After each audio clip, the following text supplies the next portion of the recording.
અમરેલી જિલ્લામાં રત્ન કલાકારો ખૂબ જ છે અને અમરેલી જિલ્લા હીરા ઉદ્યોગથી ધમધમતો જિલ્લો હતો, પરંતુ હાલ મંદી આવવાના કારણે હીરા ઉદ્યોગને મોટું ગ્રહણ લાગ્યું છે, જેને કારણે 12 થી 13 હજાર રત્ન કલાકારોએ હીરાનું કામ છોડી અને અન્ય વ્યવસાય કરવા લાગ્યા છે, તો સાથે જ અનેક કારખાના બંધ થયા છે.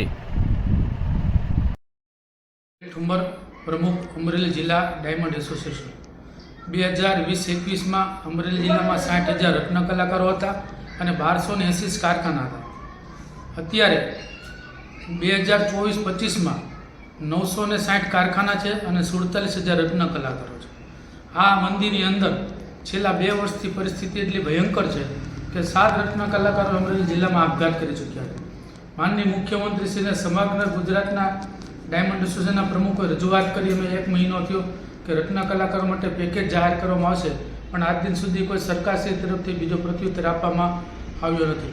આ પરિસ્થિતિની અંદર અત્યારે જે કારખાનાઓ ચાલુ છે તો અમુક કારખાના 9 કલાક હાલે છે, અમુક 8 હાલે છે, અમુક 10 કલાક હાલે છે.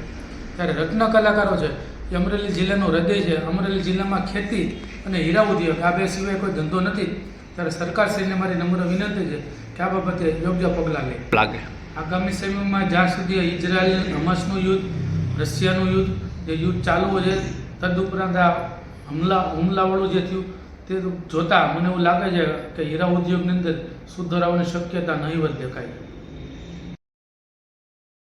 અમરેલી જિલ્લાના ગ્રામીણ વિસ્તારની અંદર સૌથી વધુ પ્રમાણમાં હીરા ઉદ્યોગ છે અને સૌથી વધુ કારીગરો હીરાના વ્યવસાય સાથે જોડાયેલા છે.